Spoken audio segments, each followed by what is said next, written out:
यीशु मसीह के नाम से आप सब शुभ संदेश के दर्शकों को फिर से स्वागत करती हूँ, धन्यवाद करती हूँ। हम सबको ज़िंदों के ज़मीन पर रखा है और एक दिन हम सबके जीवन में दिखाया है। इस संडे को हमने पेंटेकोस्ट संडे को मनाया है। पेंटेकोस्ट का दिन में कलीसिया का जन्मदिन होता है। जैसे हम सब लोग जन्मदिन मनाते हैं, ऐसे ही नए नियम के अनुसार पेंटेकोस्ट में क्या हुआ था, 120 लोग इकट्ठे थे 10 दिन से और अग्नि का अभिषेक हुआ और फिर उसके बाद उनको एक सामत मिला और उस सामत के द्वारा जो इज़राइल में इस समय 10 दिन का कुछ पर्व होता है, ऐसे फीस्ट ऑफ फर्स्ट फ्रूट्स, ऐसे बहुत कटनी का समय होता है, जैसे आत्मा की कटनी, सेविंग सोल्स, और फसल का भी कटनी। इस तरह से हम लोग खुशी का समय में हैं।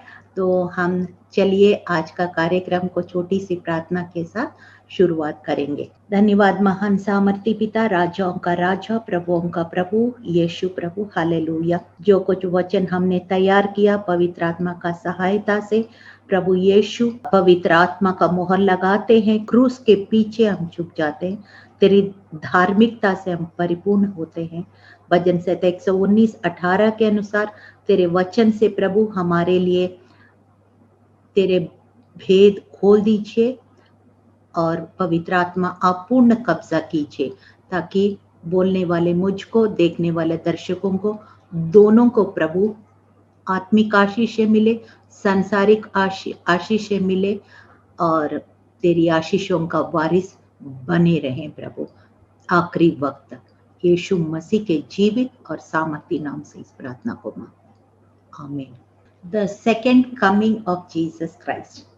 सबसे पहले मत्ती 24:28, इसमें लिखा है, जहां लाश हो वही गिद्ध इकट्ठा होंगे। ये लाश क्या है, एक गिद्ध क्या है और किस विषय में यीशु मसीह ये वचन बताया है। और सबसे पहले मैं आपको बताना चाहती हूँ, अगर आप अंत का समय में हम सब हैं, तो अंत का समय के बारे में अगर जानना चाहते हैं, मत्ती 24, मरकुस 13, लूका का 17 और 21, ये चारों जगह में ज्यादातर ये यीशु मसीह का दूसरे आगमन का चिन्ह दिखाई देता है, क्योंकि यीशु मसीह एग्जैक्टली कब आएंगे वो खुद कहा कि मुझे खुद नहीं मालूम, जब पिता भेजेंगे उसी टाइम मैं आऊंगा। जब मैं नहीं जानता हूँ तो मैं आपको कैसे, जितना आपको जरूरत है ये मौसम पता है, चिन्ह पता है, लेकिन एग्जैक्ट टाइम किसी को नहीं पता, यीशु मसीह को भी पता नहीं है।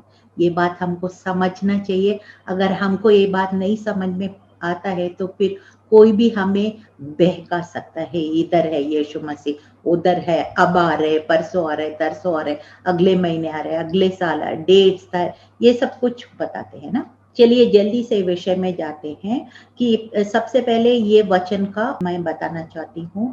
मत्ती 24:28 में जहाँ यीशु मसीह ने कहा, जहाँ लाश हो वही गिद्ध इकट्ठा होंगे। ये लाश कौन है, ये गिद्ध क्या है, ये हमको जल्दी से इस चीज को, इस विषय को, भेद को हम जानना है। कि कई बार मैं बोल चुकी भी हूँ, और एक वचन का इंटरप्रिटेशन वचन के द्वारा ही अच्छा लगता है और वही तरीका है। तो ये हम इस वचन का अर्थ को हम देखने के लिए सबसे पहले तो वो पूरा चैप्टर यीशु मसीह सेकंड कमिंग, दूसरा आगमन के बारे में ही लिखा है। और दूसरी बात, यहाँ पे हम एक वचन को देखेंगे जल्दी से, जो हमको इस विषय क्या है, बैकग्राउंड क्या है, अच्छा सा समझ में आएगा। अय्यूब 39 का 27-30, क्या उकाब तेरी आज्ञा से ऊपर चढ़ जाता है और ऊंचे स्थान पर अपना घोंसला बनाता है? वो चट्टान पर रहता है और चट्टान की चोटी और दृढ़ स्थान पर बसेरा करता है।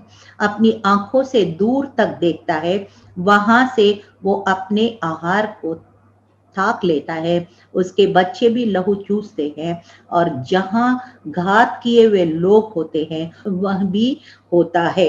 इसका मतलब क्या है? ये जो गिद्ध है और या ईगल्स मतलब उकाब भी बोलते हैं, और इसमें भी हम इतना गहराई में इसमें नहीं जाएंगे क्योंकि ये ईगल्स जो इंग्लिश में लिखा है, उकाब लिखा है, ये इसका 4 जाति होता है, इसमें हम ज्यादा नहीं जाएंगे। ये सारे मोर और लेस गिद्ध है, उकाब है, ये सारा थोड़ा बहुत फर्क होता है मोर और लेस, लेकिन एक ही कैटेगरी का जो पक्षी है।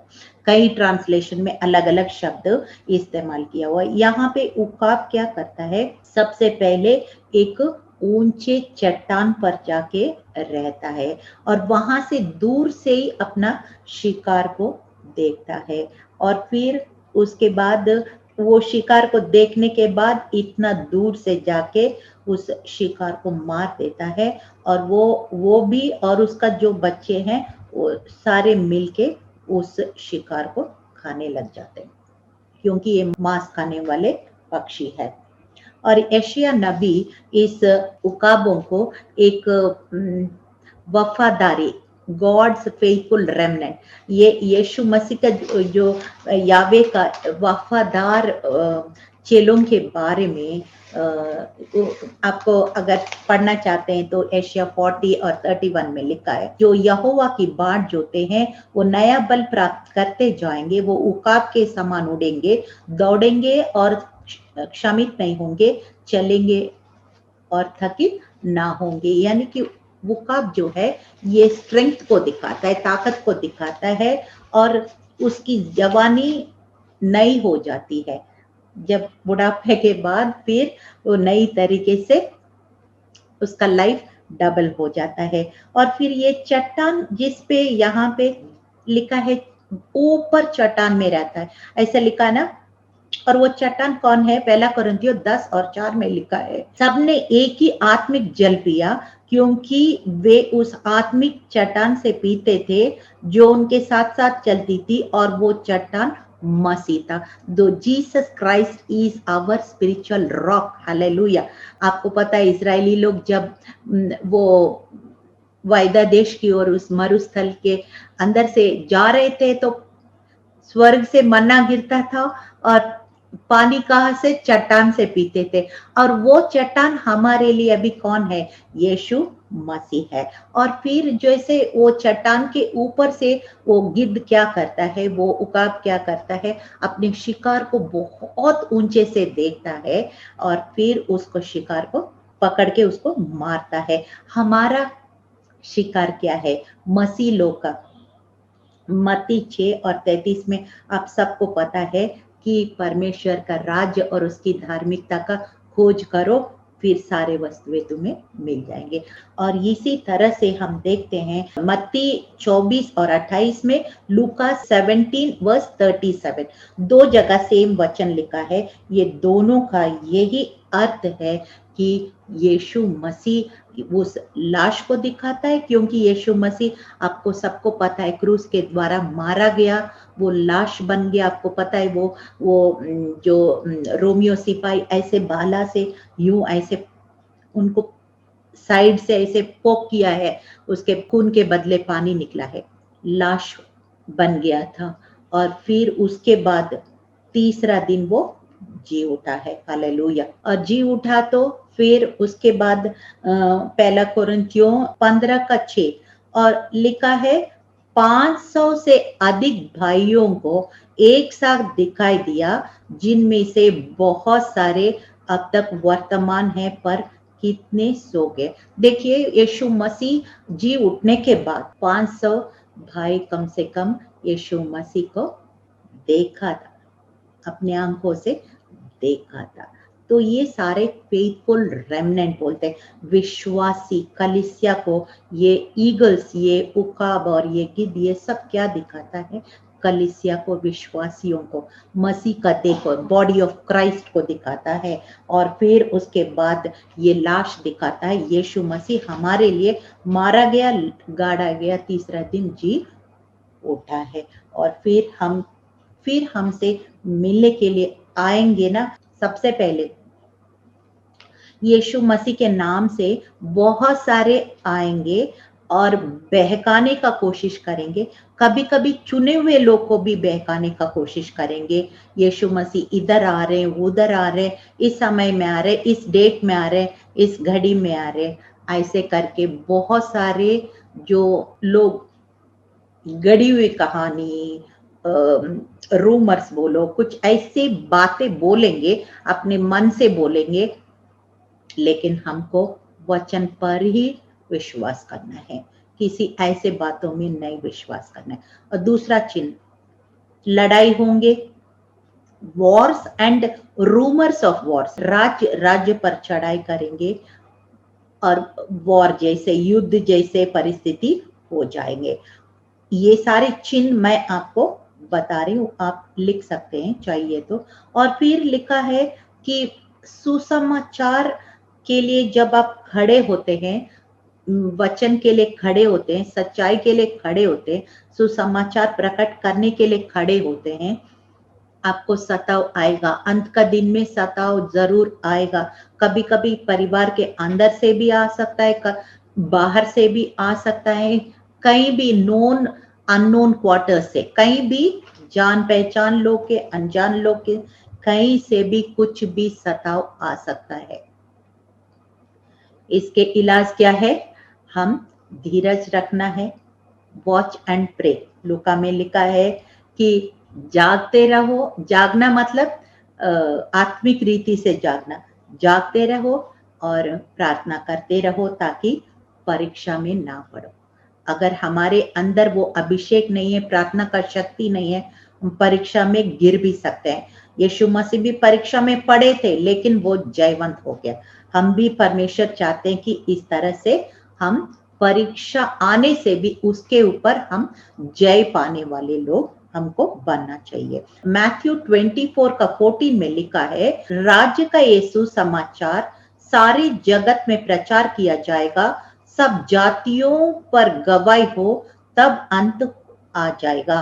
अभी देखिए, आप एक बात मैं कहना चाहती हूँ, पहले हम यीशु मसीह थे, जिस क्षेत्र में वो खड़े थे उतना ही वचन सुना जा, लेकिन अभी सोशल मीडिया इस सब के द्वारा वचन बड़ी तेजी से ट्रैवल कर रहे हैं। एक ही समय में हजारों, लाखों, करोड़ों लोग को सुसमाचार एक ही समय पहुंच रहे, पूरा दुनिया में भी एक ही समय पहुंच सकता है।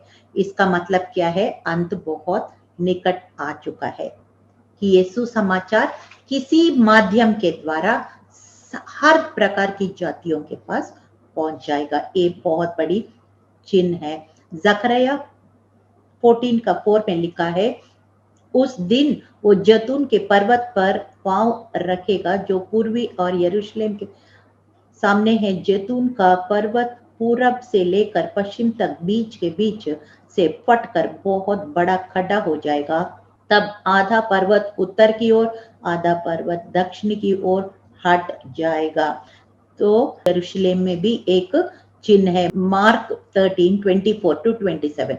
उन दिनों में उस कलेश के बाद सूरज अंधेरा हो जाएगा, चांद प्रकाश ना देगा, आकाश से तारागण गिरने लग जाएंगे और आकाश की शक्तियां हिलाई जाएगी। तब लोग मनुष्य के पुत्र को बड़ी सामर्थ और महिमा के साथ बादलों में आते देखेंगे। उस समय वो अपने स्वर्गदूतों को भेजकर पृथ्वी के इस छोर से आकाश से उस छोर तक चारों दिशा से अपने चुने हुए लोगों को इकट्ठा करेंगे। इस तरह से बहुत सारे चिन्ह होंगे कि सबसे पहले क्या होगा? यीशु मसीह के नाम से बहुत लोग बहकाने का कोशिश करेंगे, वॉर्स होंगे, रूमर्स ऑफ वॉर्स हो जाएंगे, जाति जाति पर चढ़ाई करेंगे और सताव शुरू हो जाएगा और फिर सुसमाचार सारे जातियों तक पहुंच जाएगा। और फिर उसके बाद जो प्रेग्नेंट विमेन और नर्सिंग विमेन बहुत दुख उठाएंगे और आकाश में, जैसा भी हमने पढ़ा है, आसमान में भी बहुत चिन्ह दिखाई देंगे। आपको पता है, जब भी बहुत बड़ा इवेंट, ग्रेट इवेंट होता है, आसमान में ज़रूर चिन्ह दिखाएँगे। आपको पता है, यीशु मसीह जब पैदा हुआ था, तब भी एक सितारा पैदा हुआ, जिस वजह से ज्ञानी लोग मिस्र से निकल कर इज़राइल तक वो ट्रैवल करते हुए आए थे, और फिर फाइनली उसने यीशु मसीह को देखा, और फिर अपने तोहफे, सोना, मुरलोबन सब दे के वो यीशु मसीह को दंडवत करके बेबी जीसस को फिर वो चले गए। इस तरह से यीशु मसीह दोबारा आते समय भी आसमान में बहुत सारे चिन्ह होंगे, और यरूशलेम में ये पहाड़, जिसका पहाड़ का नाम जैतून के पर्वत, ये पहाड़ के ऊपर यीशु मसीह आएंगे। हम सब यरूशलेम में ही इकट्ठा होएंगे। ये सारे चिन्ह ऐसे दिखाए। और भी वचन है, लिखा है, क्या तुम अंजीर का वृक्ष को देखते हो और जैसे मौसम की तरह देखोगे, काला बादल है, आपको पता है बारिश आने वाला है, या उस पेड़ के अंदर छोटे छोटे पत्ते आते हैं, तब आपको पता है अभी समर आने वाला है, गर्मी आने वाला है। इस तरह से हमें उस मौसम का चिन्ह हमें दिखाई देता है। जैसे यीशु मसीह 12 बजे आ रहे हैं, तो हमें 11 बजे से ही हमें पता लग जाता है कि कुछ कुछ चिन्ह हमें दिखाने लग जाते हैं। हालेलुया। और फिर क्या है, सबसे पहले इज़राइल को हमको देखना है। मैं कई बार पहले भी आपको बता चुकी हूँ, इज़राइल को देखना बहुत ही ज़रूरी है, क्योंकि इज़राइल हमारे लिए एक प्रोफेटिक क्लॉक जैसे, हम सब क्या है, वाइल्ड ऑलिव्स, मतलब ओरिजिनल जैतून पेड़ जो है वो इजरायली लोग, क्योंकि बाइबल यहूदियों ने लिखा, यीशु मसीह यहूदी है, पूरा दुनिया का, जैसे हमारे एक नाभि एक सेंटर पॉइंट है, तो पूरा दुनिया में इजराइल एक सेंटर पॉइंट है। और इजराइल यीशु मसीह के लोग पर में यीशु यावे परमेश्वर यीशु मसीह सबसे पहले इजरायलियों को इस पृथ्वी में भेजा। जब उसने तिरस्कार किया, तो फिर सुसमाचार अन्य जाति, जो हम लोग जो गैर यहूदी है उनको अन्य जाति बोलते हैं, इन लोग के पास पहुंच गया है। जब उसने ऐसे वचन में सुनाती हूँ, वचन के द्वारा, रोमियो 11 और 15 और 26 और 27 में पढ़ रही हूँ, क्योंकि जबकि उनका त्याग दिया जाना जगत के मिलाप का कारण हुआ, तो क्या उनका ग्रहण किया जाना मरे हुओं में से जी उठने के बराबर ना होगा। देखिए, यीशु मसीह जी उठा तो कितना बड़ा चमत्कार, पूरा दुनिया हिल गए, क्योंकि आज तक मरने के बाद कोई जीव नहीं उठा। यीशु मसीह वो मौत के ऊपर जय पाकर दिखाया दुनिया को। ऐसे ही जब इजरायली लोग का तिरस्कार इतना कल्याण है, तो उनको यीशु मसीह को ग्रहण करने से कितना कल्याण होगा। और 26 और 27 पढ़ रही हूँ, और इसी रीति से सारा इजराइल उद्धार पाएगा, जैसे लिखा है, छुड़ाने वाला सियोन से आएगा और अभक्ति को याकूब से दूर करेगा, और उनके साथ मेरी यही वाचा होगी, जबकि मैं उनके पापों को दूर कर दूंगा। जितना भी दूर चला गया होगा पाप से इजरायली लोग, लेकिन प्रभु उनको फिर भी नहीं छोड़ेंगे, क्योंकि वो जैसे उड़ाऊ पुत्र को आप सब जानते हैं, कितना भी दूर चले गया होगा, लेकिन वो पिता रोज इंतजार कर, कब मेरा बेटा आएगा, कब मेरा बेटा आएगा। ऐसे ही परमेश्वर अपने लोगों के लिए, चुने हुए लोग इजरायलियों के इंतजार कर रहे हैं, और जरूर उनका उद्धार होगा, पूरा यहूदियों का उद्धार होगा, तभी यीशु मसीह का दूसरा आगमन होगा।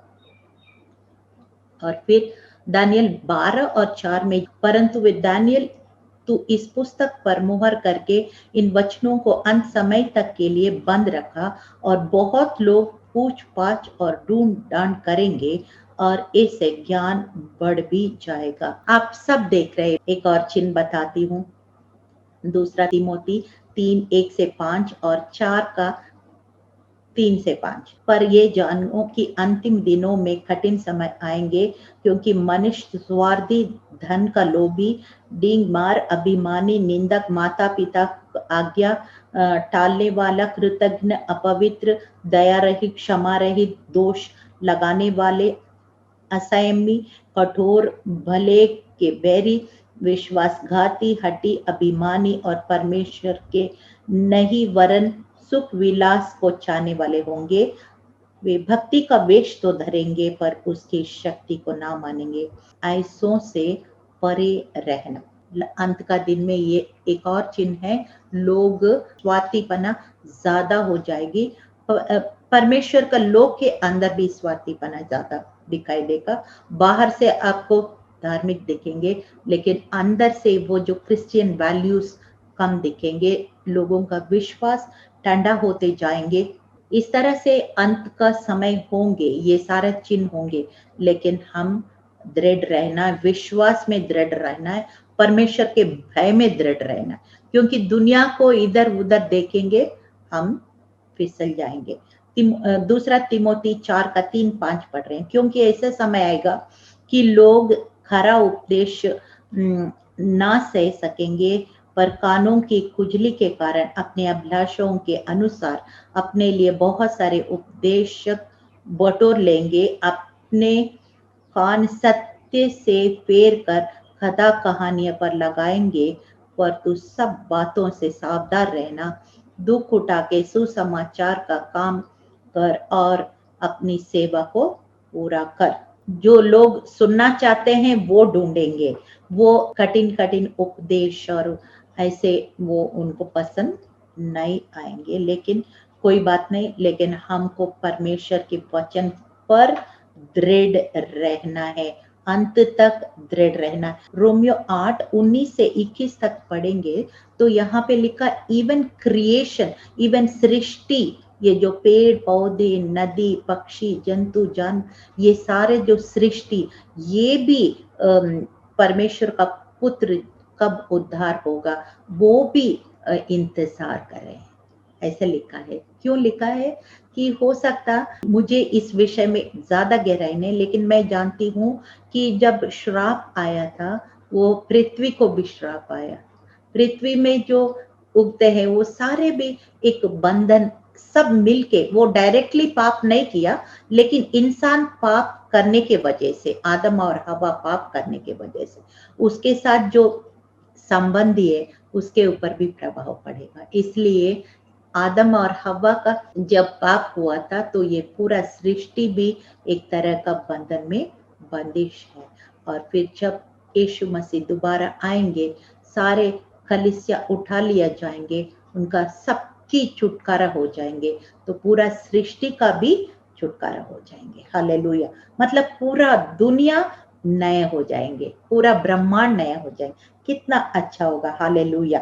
ये और फिर ये मैं और ज्यादा नेगेटिव बोल के आपको घबराना नहीं चाहती हूँ, लेकिन ये सब होता रहेगा जो हमने कभी सोचा भी नहीं है।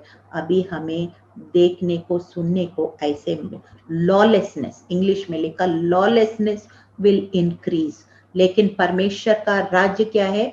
वो गड़बड़ी का है ही नहीं है, वो ऑर्डर का है, पीस है, शांति का है, ऑर्डर का है। Hallelujah.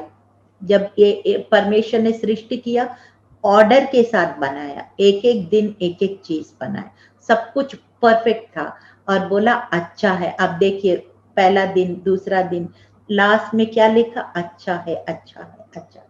So God is a God of order and piece.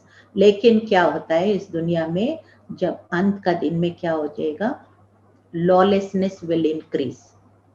Order नहीं है, जो मन मर्जी, जो जिसको जो करना है करते रहेंगे। ऐसे खयाटिक सिचुएशन, कंफ्यूजन, बहुत कुछ ऐसे हो गए। नू के समय, वचन में लिखा है नू का समय कैसे होगा, लूत का समय कैसे होगा, फिर वैसे ही होएगा। एक वचन हम पढ़ेंगे, मत्ती 24:37 पढ़ रहे हैं। जैसे नूह के दिन में थे वैसे ही मनुष्य का पुत्र के आना भी होगा, क्योंकि जैसे जल प्रलय से पहले का दिन में जिस दिन तक नूह जहाज पर ना चढ़ा उस दिन तक लोग खाते पीते थे और विवाह शादी होती थी, और जब तक जल प्रलय आकर उन सबको बहा ना ले गया तब तक उनको कुछ भी मालूम ना पड़ा। वैसे ही मनुष्य का पुत्र का आना भी होगा। कहने का मतलब है नूह के समय मत्ती 24 में लिखा है 37 to 39 और 30-31 ये सब पढ़िएगा। वहां पे लिखा है लोगों को पता ही नहीं चलता है, वो खाते पीते थे, शादी कर रहे थे, बहुत कुछ अपना कामों में व्यस्त रहते हैं, और फिर अचानक जल प्रलय आ गया। नूह और उनके परिवार और वो सारे जानवर अंदर चले गया और वो सब के सब जल प्रलय में डूब गया। 40 दिन 40 रात जल प्रलय आ गया और सब की सब खत्म हो गया। यीशु मसीह का दोबारा आना भी ऐसे ही होगा, क्योंकि आप जो विश्वास कर रहे हैं, कई लोग विश्वास नहीं करेंगे और आपकी मजाक भी करेंगे, कोई बात नहीं, हम विश्वास में डटे रहना। दूसरा पत्रस 3:10-13 हम पढ़ रही हूँ। परंतु प्रभु का दिन चोर के समान आ जाएगा, उस दिन आकाश बड़े शोर के साथ जाता रहेगा और तत्व बहुत ही तप्त होकर पिघल जाएगा, और पृथ्वी और उनके कामों का न्याय होगा। जो जबकि ये सब हो वस्तुएं इसी रीति से पिघलने वाली है, तो तुम्हें पवित्र चाल चलन और भक्ति से कैसे मनुष्य होना चाहिए और परमेश्वर के उस दिन की प्रतीक्षा किसी रीति से करना चाहिए और उसके जल्द आने के लिए कैसे यत्न करना चाहिए, जिसके कारण आकाश आग से पिघल जाएगा और आकाश के गण बहुत ही तप्त होकर गल जाएंगे। पर उसकी प्रतिज्ञा के अनुसार हम एक नए आकाश और नई पृथ्वी के आस देखते हैं जिनमें धार्मिकता वास करेगी। हालेलुया। और आखिर में एक वचन है 1 कुरिन्थियों 4:5। इसलिए जब तक प्रभु ना आए समय से पहले किसी बात का न्याय ना करो, वही तो अंधकार की छिपी बात ज्योति में दिखाएगा और मनों के उद्देश्यों को प्रकट करेगा। तब परमेश्वर की ओर से हर एक की प्रशंसा होगी। हालेलुया। इस प्रकार के वचन में जो लिखा है ये सारे चिन्ह हैं, बहुत सारे चिन्ह मैंने ऑलरेडी बता चुकी हूँ। इस तरह से बहुत सारे चिन्ह जब आपको दिखाई दे रहे हैं, ऑलरेडी अंत का समय शुरू हो चुका है। कई सारे चिन्ह, महामारी, भूकंप, ये सारे जो वचन में लिखा है अब शुरुआत ऑलरेडी हो चुका है। किसी वक्त भी यीशु मसीह आ सकते हैं। हमको डरना नहीं है इस बात के लिए, लेकिन हम सावधान रहना है, जागते रहना, प्रार्थना में लगे रहना है और परमेश्वर के भय में चलते रहना है और परमेश्वर के राज्य और उनकी धार्मिकता खोज करते रहना है। जितना हो सके लोगों को मदद करना है और यीशु मसीह का सुसमाचार प्रचार करते रहना है, और जरूर हम सब एक दिन उनके साथ मिलेंगे और हमेशा हमेशा के लिए उनके बादशाह में राज्य करेंगे। धन्यवाद परमेश्वर पिता, हमने देखा है प्रभु किस तरह से प्रभु बहुत सारे चिन्ह होंगे। आपका आगमन का एग्जैक्ट समय हमें नहीं मालूम, लेकिन बहुत सारे चिन्ह के द्वारा उस मौसम को हम जान सकेंगे। सारे विश्वासी प्रभु आपके साथ हमेशा के लिए उठा लिया जाएंगे और हमेशा आपके राज्य और याजक बन के वहां तेरी स्तुति और महिमा करते रहेंगे प्रभु। उस दिन के लिए हम प्रतिदिन तेरे बाण छूते रहेंगे और तेरे भय में चलते रहेंगे, और फिर हमारी आंखों से ये सब बातें देखेंगे प्रभु और खुशियां मनाएंगे, आनंद मनाएंगे। यीशु मसीह के जीवित और सामर्थी नाम में इस प्रार्थना को हम मांगते हैं। सुनिए, ग्रहण कीजिए। आमीन।